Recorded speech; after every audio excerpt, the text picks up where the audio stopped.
जब समंदर में उतर ही गए हैं तो किनारा भी आएगा। और वक्त का क्या है, आज तुम्हारा है तो कल हमारा भी आएगा।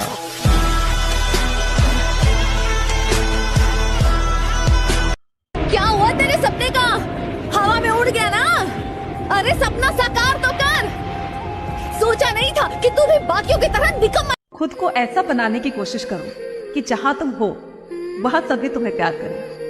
जहां से तुम चले जाओ, तुम्हारे जाने के बाद वहां सभी तुम्हें याद करें। और जहां तुम जाने वाले हो वहां पहले से ही लोग तुम्हारा इंतजार करते हुए, है ना? लहरों को शांत देखकर ये ना समझना कि समंदर में रवानी नहीं है। लहरों को शांत देखकर ये ना समझना कि समंदर में रवानी नहीं है। जब भी उठेंगे तूफान बन के उठेंगे।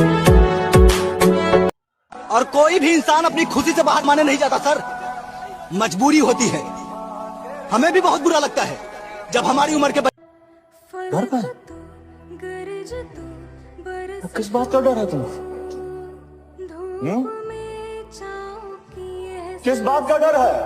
अरे खोने के लिए है क्या तुम्हारे पास? मेरी माँ ने यह भी सिखाया कि खुद ही को कर बुलंद इतना कि हर तकदीर से पहले खुदा खुद बंदे से पूछे, बता तेरी रजा क्या है। इस वक्त आप लोग जहां पर भी बैठे हो अपने आसपास नजरें घुमाओ और देखो कोई लोहे की चीज दिख रही है आपको? अगर दिख रही है तो उसे उठाओ और आसमान में उड़ा दो। क्या सोचने लग गए कि कैसी पागलों जैसी बातें कर रहा है ये आदमी? ठीक सोच रहे हो आप, क्योंकि ये बात मैंने नहीं, आज से 117 साल पहले दो भाइयों ने बोली थी और लोगों ने उन्हें पागल ही बोला था। वो कहते थे हम कुर्सी उड़ा देंगे, टेबल उड़ा देंगे, लोहे को उड़ा देंगे, हम एक ऐसी मशीन बनाएंगे कि इंसान को भी आसमान में उड़ा देंगे। लोगों ने कहा इनकी बुद्धि खराब हो गई है, कैसी पागलों जैसी बातें करते हैं ये आदमी। लोग उन्हें पागल बोलते रहे और वो दिन रात पागलों की तरह एक्सपेरिमेंट करते रहे। कई साल लग गए, लेकिन अपने इसी पागलपन की वजह से इन्होंने इतिहास बना दिया। जिस लोहे को उठा ना सके 1000 आदमी, उसे आसमान में उड़ा दिया। कितने सपने देखते हो आप? कितना ऊपर उड़ना चाहते हो? कितना बड़ा बनना चाहते हो? यार मैं इतना बड़ा बनना चाहता हूं, इतना बड़ा बनना चाहता हूं। अबे रुक, इतना बड़ा बनने के लिए तुझे पागल बनना पड़ेगा। बता तू बन सकता है? इतना बड़ा बनने के लिए तुझे अपने दिमाग में एक सॉफ्टवेयर इंस्टॉल करना पड़ेगा कि मैं 4 बार फैलूंगा तब भी नहीं रुकूंगा। बोल तू कर सकता है ऐसा? अगर कर सकता है तो तू भी एडिसन जितना बड़ा बन सकता है। एडिसन एक ऐसा महान इंसान जो आज इस दुनिया में नहीं है, लेकिन उसके द्वारा किए गए 1093 आविष्कारों में वो आज भी जिंदा है। ये वही पागल इंसान है जो कहता था कि कांच से लाइट जला दूंगा, रात में भी दिन जैसा माहौल कर दूंगा। उस पर भी लोग चिल्ला रहे थे कि तू पागल हो गया है, ऐसा हो ही नहीं सकता, तू ऐसा कर ही नहीं पाएगा। लेकिन वो इंसान भी जिद्दी इंसान था।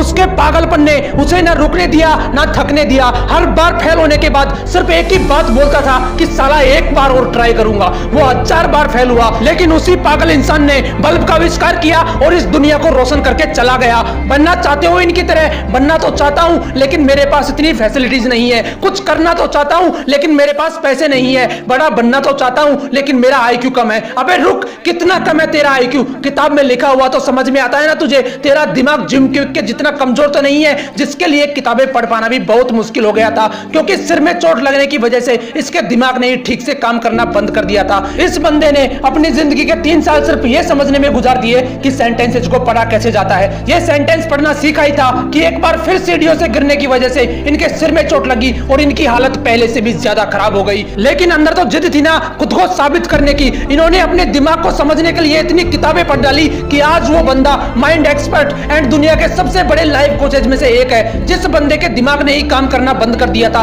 आज वो बंदा लोगों को यह सिखाता है कि दिमाग को काम में कैसे लेना चाहिए। यहां तक कि कई लीडिंग कंपनीज के मालिक इलोन मस्क को भी इस बंदे ने ट्रेन किया है। अगर मैं आपको बोलूं कि मैं एक ऐसा यंत्र बनाऊंगा जिसकी सहायता से किसी भी इंसान को गायब करके कुछ ही सेकंडों में अमेरिका पहुंचा दूंगा, तो बताओ कैसा लगेगा आपको? आप मुझे पागल बोलोगे या नहीं? क्या बीतेगी मुझ पर जब चारों तरफ से लोग मुझे पागल बोल रहे होंगे कि तू नहीं कर सकता, तेरे बस की नहीं है। कुछ ऐसा ही ग्राहम बेल के साथ हुआ था। वो बोलते थे कि ऐसा यंत्र बनाऊंगा जिससे आप भगवान की तरह हजारों किलोमीटर दूर बैठे किसी भी इंसान से बात कर पाओगे। लोगों ने कहा ये पागल हो गया है, इसकी बुद्धि फिर गई है। लोग चिल्लाते रहे उस पर, लेकिन वो नहीं रुका। एक के बाद एक एक्सपेरिमेंट करता चला गया और वो यंत्र बनाकर दिखा दिया जो पूरी दुनिया को असंभव लगता था, जिसे आप टेलीफोन के नाम से जानते हो। क्या अलग था इन लोगों में यार? ये कोई भगवान थे या